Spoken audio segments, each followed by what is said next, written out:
The billionaire came home early to surprise his wife.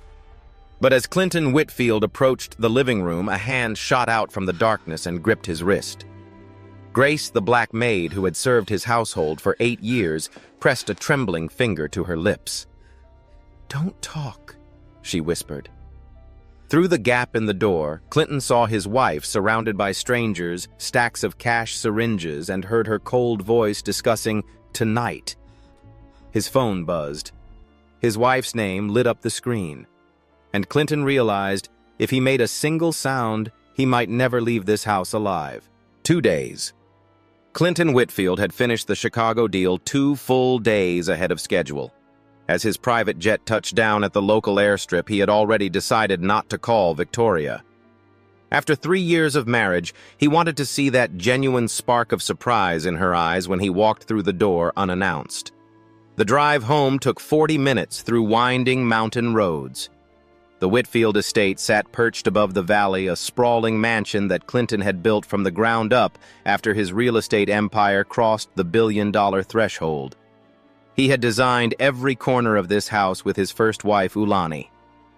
When she passed away from what doctors called sudden cardiac arrest, Clinton thought he would never set foot in the master bedroom again. Then Victoria came along. She had been Ulani's closest friend during those final months, always visiting, always bringing flowers, always holding Ulani's hand when Clinton was away on business.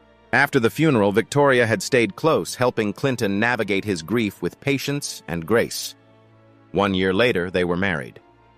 Now, pulling up to the front gate at 10 in the evening, Clinton noticed something strange.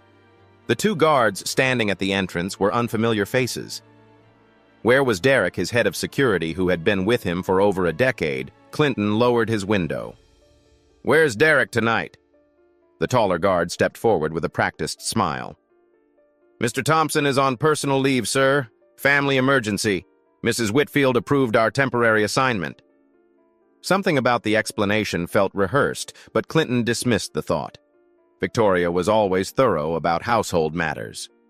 He nodded and drove through parking in the rear lot behind the east wing rather than the main garage. It was an old habit from when Ulani was alive. She used to wait for him in the kitchen with warm tea, and he would sneak in through the back door to surprise her. The mansion was unusually quiet as Clinton entered through the service entrance. Most of the staff had been dismissed for the night, which was not uncommon on Fridays. He moved silently through the kitchen past the dining hall, heading toward the main staircase that would take him to the master bedroom. That was when he heard the voices. They drifted from the living room at the end of the corridor. Low, measured, deliberate. Clinton recognized his wife's tone immediately, but there was something different about it. A coldness he had never heard before. He took a step toward the door. A hand shot out from the shadows and seized his wrist with surprising strength. Clinton spun around ready to strike, but stopped when he saw who it was. Grace Johnson, the black maid who had served the Whitfield household for 8 years. She had been with them since before Ulani's death, a quiet presence who moved through the house like a shadow, never speaking unless spoken to. Her eyes were wide with terror, but beneath the fear, Clinton saw something else. Resolve. "Don't talk," she whispered, her voice barely audible. "Don't move. Just listen." Clinton wanted to demand an explanation. He was a billionaire in his own home. No one told him what to do. But something in Grace's expression made him hesitate. She had never once overstepped her position in 8 years. For her to grab him like this, something had to be terribly wrong. Grace pointed toward the gap in the living room door. Clinton leaned closer and listened. "He gets back Sunday night." Victoria's voice floated through the opening, casual and businesslike. "That gives us 48 hours to prepare everything." A man responded, his tone clinical and detached. "The dosage I've prepared will present as a standard myocardial infarction. No autopsy would find anything suspicious." Clinton felt his blood turn to ice. He knew that voice. Dr. Leonard Hayes, the family physician who had been treating the Whitfields for years, the same doctor who had signed Ulani's death certificate. Through the narrow gap, Clinton could see his wife sitting on the leather sofa surrounded by 3 men he did not recognize. A briefcase lay open on the coffee table, revealing stacks of cash and several medical vials. Dr. Hayes stood nearby, holding a syringe up to the light, examining its contents with professional interest. Victoria picked up one of the vials and turned it in her fingers. "This needs to be cleaner than last time." Last time. The words hit Clinton like a physical blow. His knees nearly buckled. What did she mean last time? When had they done this before? His phone vibrated in his pocket. The screen lit up with Victoria's name. She was calling him from inside the living room, probably checking when he would arrive so they could finalize their timeline. Clinton silenced the phone with trembling fingers. Grace tugged at his sleeve and gestured toward a storage closet further down the hallway. Moving with painstaking care, they slipped inside and Grace eased the door shut behind them. The closet was cramped and dark, filled with cleaning supplies and spare linens. Clinton could barely breathe. His mind was reeling, trying to process what he had just witnessed. "What is happening?" he demanded in a harsh whisper. "What did she mean by last time?" Grace's face was partially illuminated by the faint light seeping under the door. When she spoke, her voice trembled with the weight of a secret she had carried for far too long. "They did this before, Mr. Whitfield, to Mrs. Ulani." Clinton grabbed her shoulders. "What are you talking about?" "Your first wife didn't die from a heart attack," Grace said. "They killed her. Victoria and Dr. Hayes. They poisoned her slowly over months, made it look natural. I didn't have proof back then, but I knew something was wrong. Mrs. Ulani was getting better, and then suddenly she wasn't." The storage closet seemed to shrink around Clinton. He released Grace and pressed his back against the wall, fighting the urge to vomit. "That's impossible," he breathed. "Victoria was Ulani's best friend. She was devastated when Ulani died." "She was playing a role, sir. She's been playing it for years." Grace reached into her apron pocket and pulled out an old smartphone, the kind that hadn't been manufactured in half a decade. "2 years ago, I started listening, recording, keeping notes. I needed proof before I could say anything." She turned on the phone and navigated to an audio file. The recording was grainy, filled with static, but the voices were unmistakable. Victoria's voice came through the tiny speaker. "Ulani was too easy. She trusted me completely. Clinton is different, more suspicious. But that's fine. We have 3 years to prepare." Dr. Hayes responded, "The same compound will work. We just need to adjust the dosage for his body weight." Clinton listened to the recording twice. By the end, his hands had stopped shaking. The shock was crystallizing into something harder, colder. He looked at Grace with new eyes. "Why?" he asked. "Why did you do all this? Why risk your life?" Grace met his gaze without flinching. "Mrs. Ulani saved my daughter's life. 8 years ago, my little girl needed surgery that I could never afford. Mrs. Ulani paid for everything without being asked. She told me that people should help each other because it's the right thing to do." Grace's voice cracked slightly. "She was the only person in this house who ever treated me like family. I couldn't let her death mean nothing, and I couldn't let you die the same way." Clinton closed his eyes and saw Ulani's face. Her warm smile, the way she always made sure the staff were treated with dignity. He had mourned her for a year before Victoria swooped in with her comfort and her beauty and her lies. 3 years. He had shared a bed with his wife's killer for 3 years. "If I walk into that living room right now," Clinton said slowly, "what happens? Victoria will act surprised and happy to see you. She'll say you look exhausted from travel. Dr. Hayes will offer to give you something to help you relax." Grace shook her head. "You won't make it to morning. And if I try to leave the house..." The 2 guards at the gate work for her now. Derek is gone.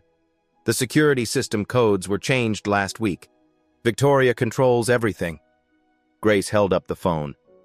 This is all the evidence I have. 23 recordings, photographs of the medications, my own notes.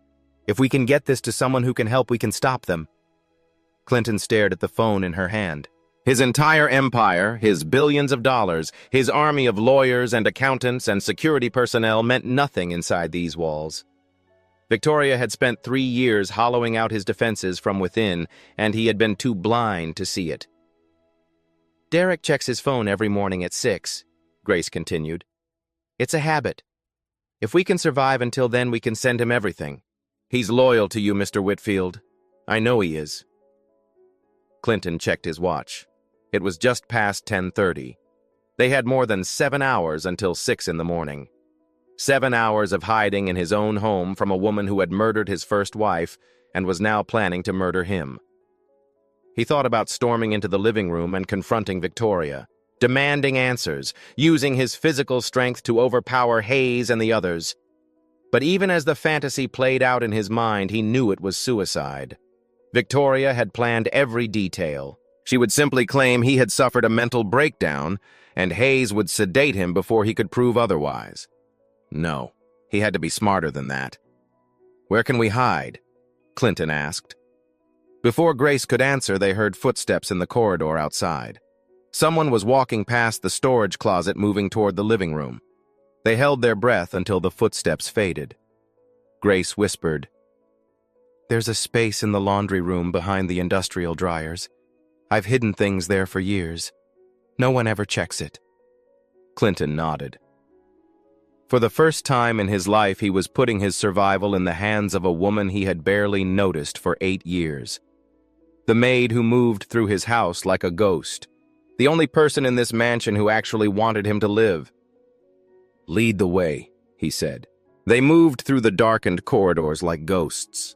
Grace knew every inch of the mansion, every creaking floorboard to avoid every blind spot in the security camera coverage.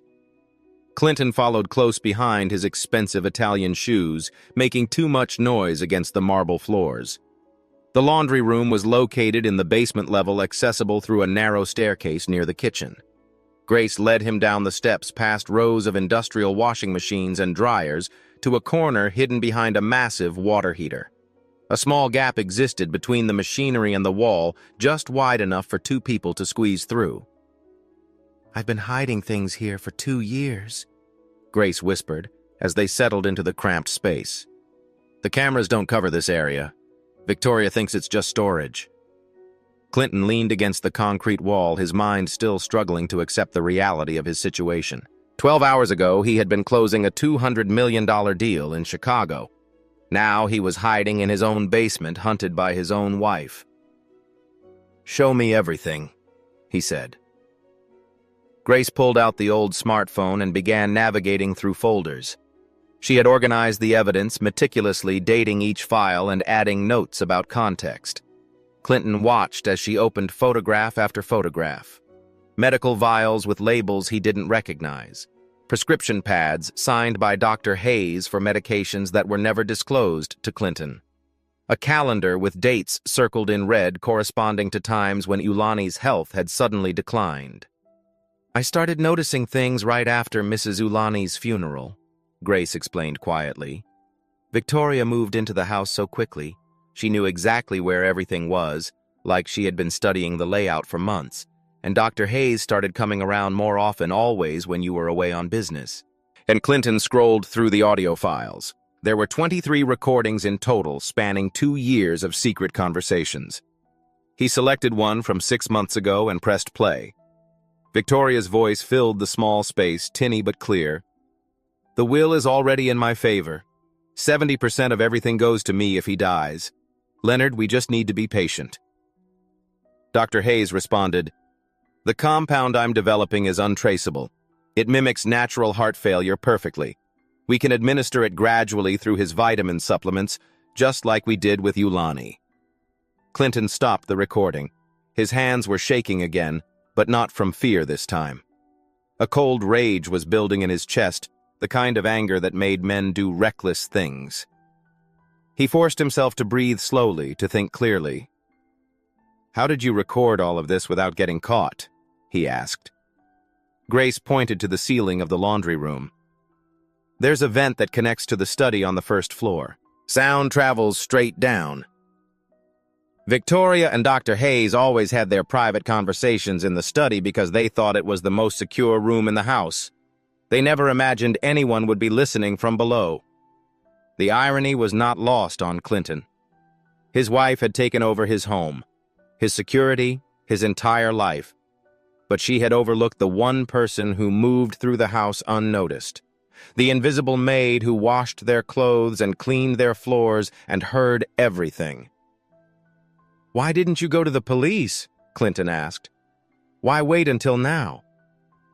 Grace's expression darkened. "I tried, Mr. Whitfield.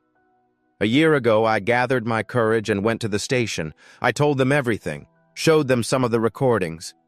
She shook her head bitterly. "They didn't believe me. A black maid accusing a wealthy white woman of murder, they thought I was trying to extort the family.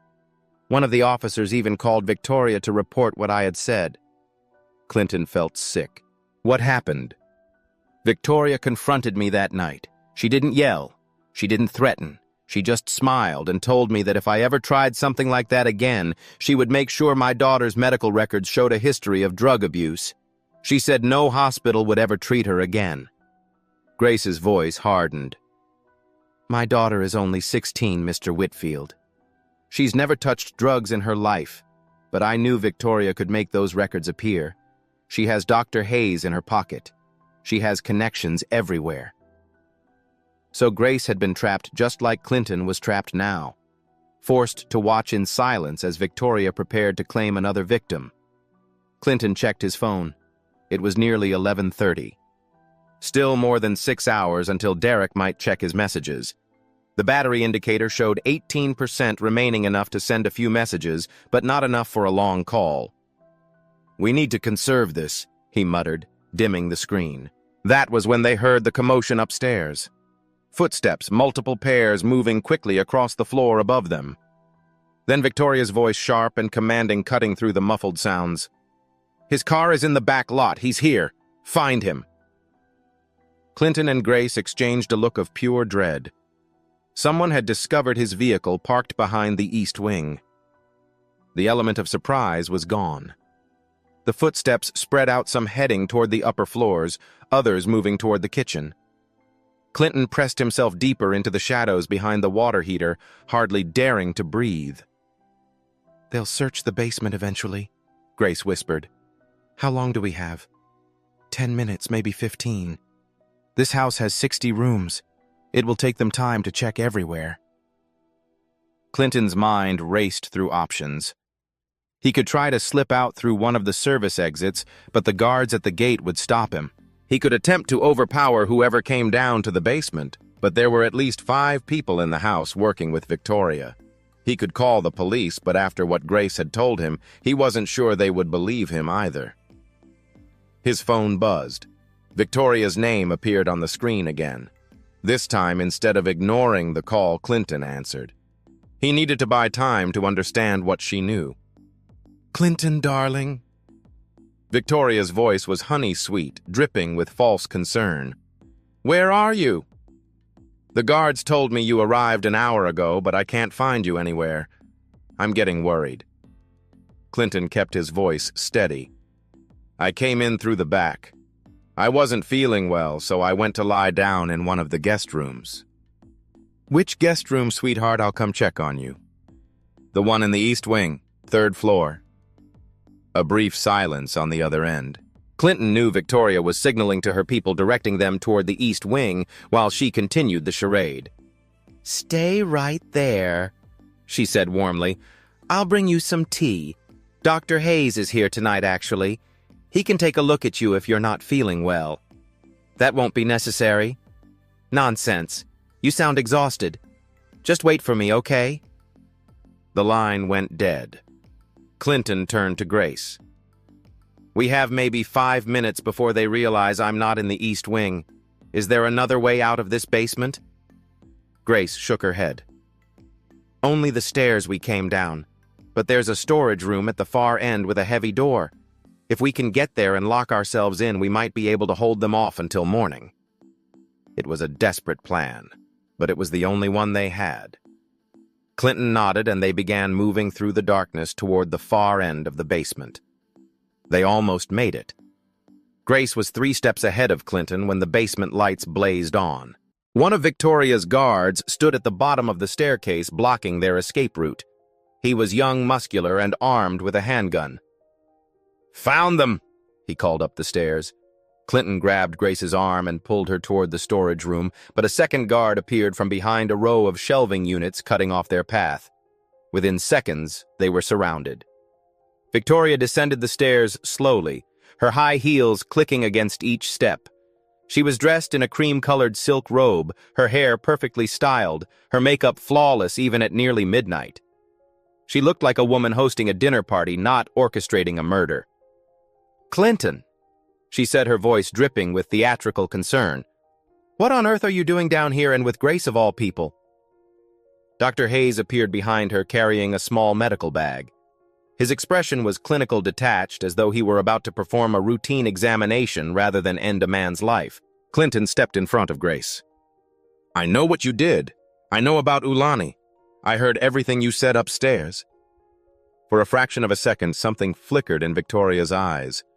Surprise, perhaps? Or calculation? Then the mask slipped back into place. "Sweetheart, you're not making any sense," she said softly. She turned to the guards with a sad shake of her head. "He's been under tremendous stress with the Chicago deal. I was afraid this might happen. The symptoms of a nervous breakdown can appear suddenly." "I'm not having a breakdown," Clinton shouted. "You poisoned my first wife. You've been planning to do the same to me." Victoria sighed. "Dr. Hayes, I think we need to sedate him, for his own safety." Hayes opened his medical bag and withdrew a syringe filled with clear liquid. "This will help you relax, Mr. Whitfield. Just a mild sedative to calm your nerves." Clinton backed away, but the guards moved in, grabbing his arms and forcing him to his knees. He struggled against their grip, but they were stronger, younger, trained for exactly this kind of confrontation. "Grace," Victoria said, turning to the maid with cold eyes. "I always suspected you were more observant than you let on. That was my mistake." She nodded to one of the guards. "Take her to the storage room and lock her in. We'll deal with her after we've handled my husband." Grace tried to resist, but the guard dragged her away by the arm. As she disappeared through a doorway, she caught Clinton's eye one last time. There was something in her expression that he couldn't quite read. Determination, maybe, or a silent promise. Then the door slammed shut, and she was gone. Victoria crouched down in front of Clinton, tilting her head as if examining a curious specimen. "You know, I really did like you, Clinton. You were kind, generous, so eager to believe the best in people. It made everything so easy." Clinton spat at her feet. "You won't get away with this. People will investigate." "Will they?" Victoria smiled. "A billionaire dies of a heart attack 2 years after his first wife died of the same condition. Tragic, but not suspicious. Grief takes a terrible toll on the body. The medical examiner will find nothing unusual. Your board of directors will send flowers, and I will inherit everything I deserve." She stood up and stepped back, gesturing for Dr. Hayes to proceed. The doctor approached with the syringe, his movements practiced and precise. "This will be over quickly, Mr. Whitfield. I promise you won't feel a thing." Clinton watched the needle come closer. His phone was in his pocket, but his arms were pinned. The evidence was sitting in Grace's old smartphone, locked away in a storage room, with the only witness who could corroborate his story. He had always believed that money and power could protect him from anything.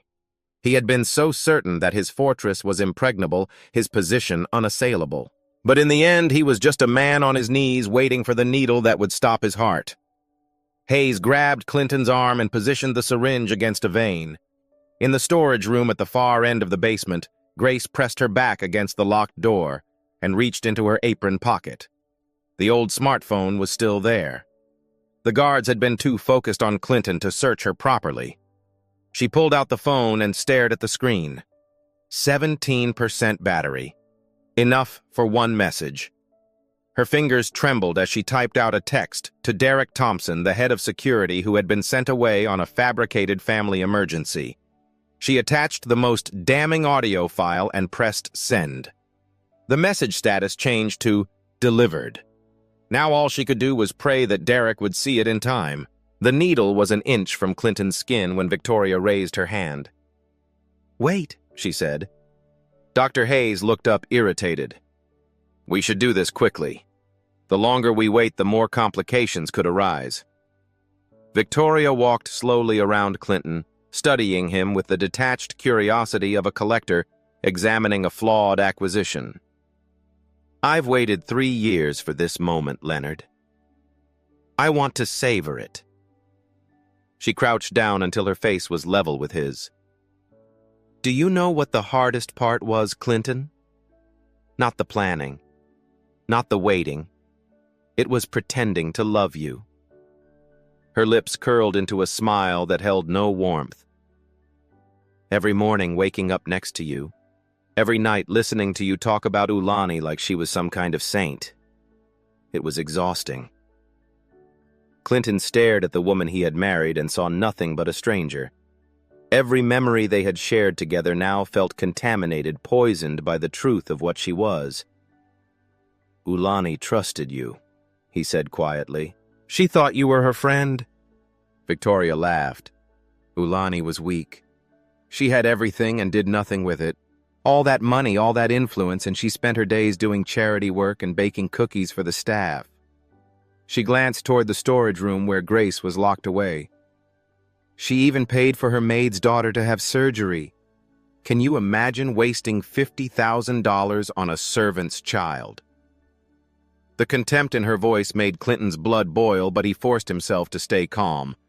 Every second Victoria spent gloating was another second Grace had to reach Derek somehow. "And me?" Clinton asked. "What was I to you?" Victoria stood up and smoothed her silk robe. "You were the prize, Clinton.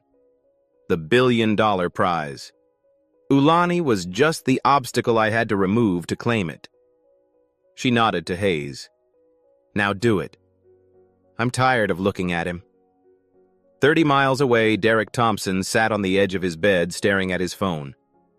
Sleep had eluded him for hours. Something was wrong. He could feel it in his bones. The family emergency that had pulled him away from the estate had turned out to be nothing. His mother was fine. His sister was fine.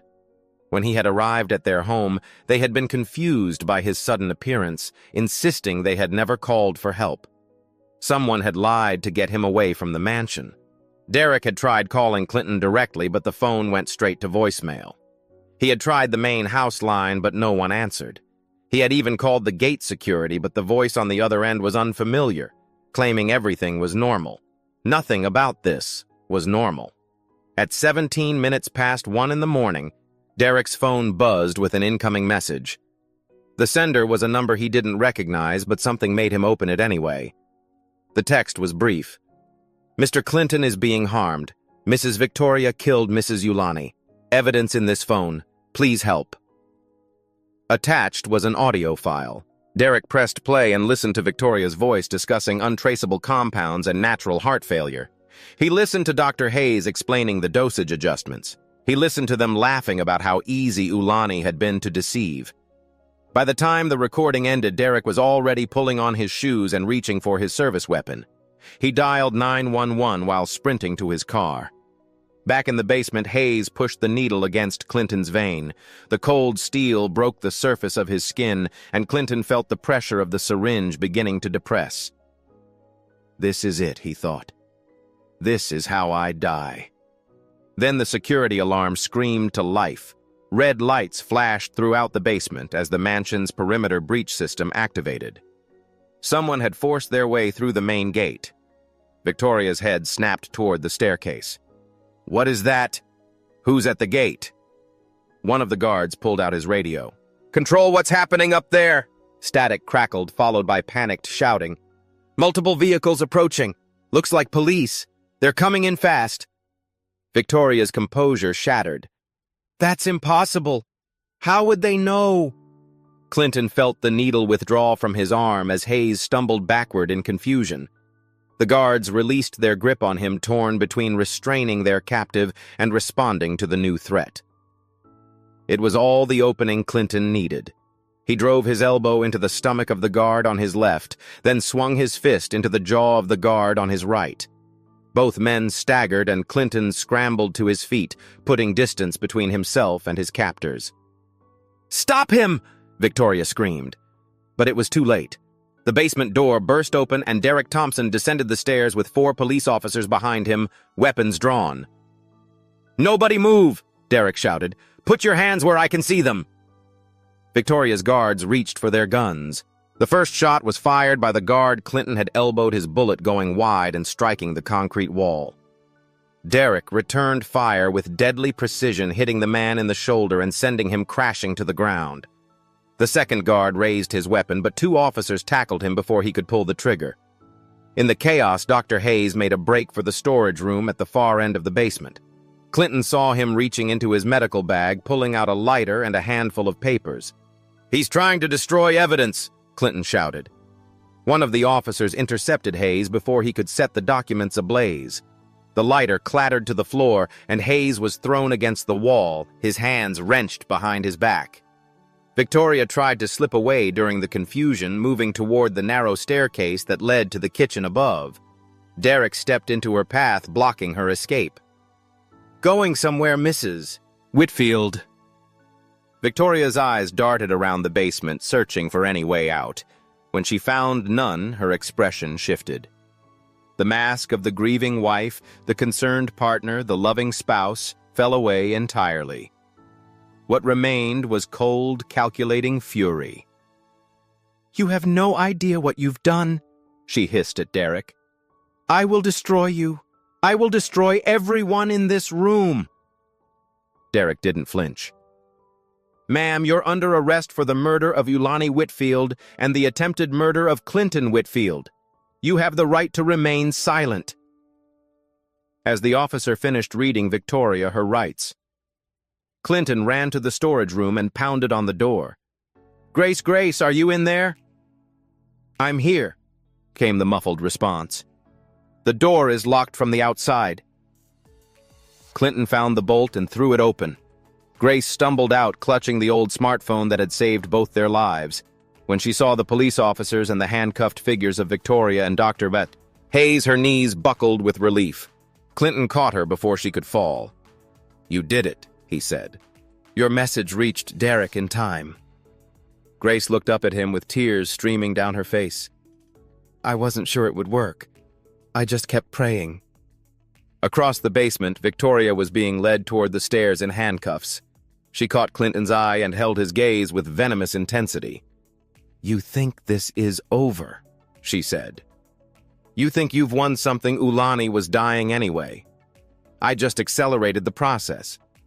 And you would have been dead within the year regardless.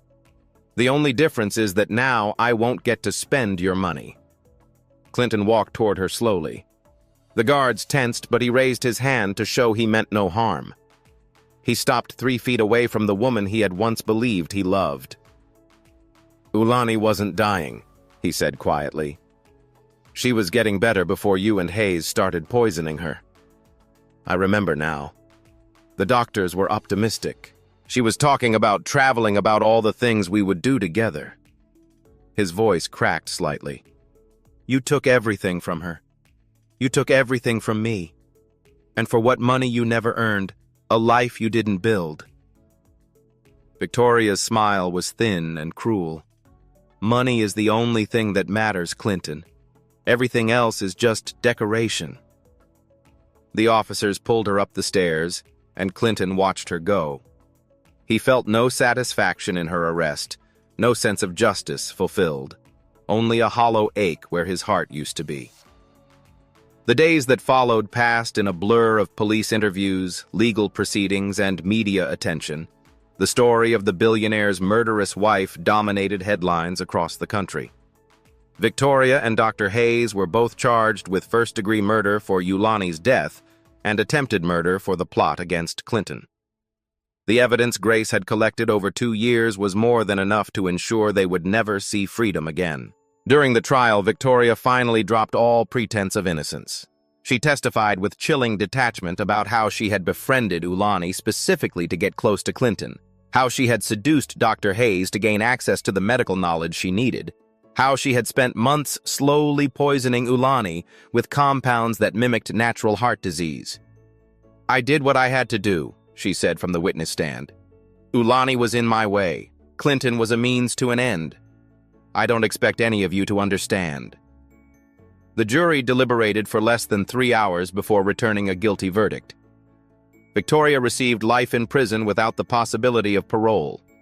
Dr. Hayes received the same sentence. 1 week after the verdict, Clinton found Grace in the kitchen of the mansion, packing her belongings into a small suitcase. She had been staying in one of the guest rooms since the night of the arrest, but now she seemed determined to leave. "Where are you going?" Clinton asked. Grace kept her eyes on her suitcase. "I've done what I needed to do, Mr. Whitfield. Mrs. Ulani can rest now, and you're safe. There's no reason for me to stay." Clinton leaned against the door frame. "What if I asked you to stay? I'm just a maid, sir. You don't need me anymore." "You're wrong," Clinton said. He crossed the room and gently took the suitcase from her hands. "You're the only person who saw the truth when everyone else was blind. You risked your life to save mine. You spent 2 years gathering evidence while living under the same roof as a killer." He set the suitcase aside. "You're not just a maid, Grace. You're family." Grace finally looked up at him. Her eyes glistened with unshed tears. "Mrs. Ulani used to say that people should help each other because it's the right thing to do," she said softly. "I just did what she would have done." Clinton nodded.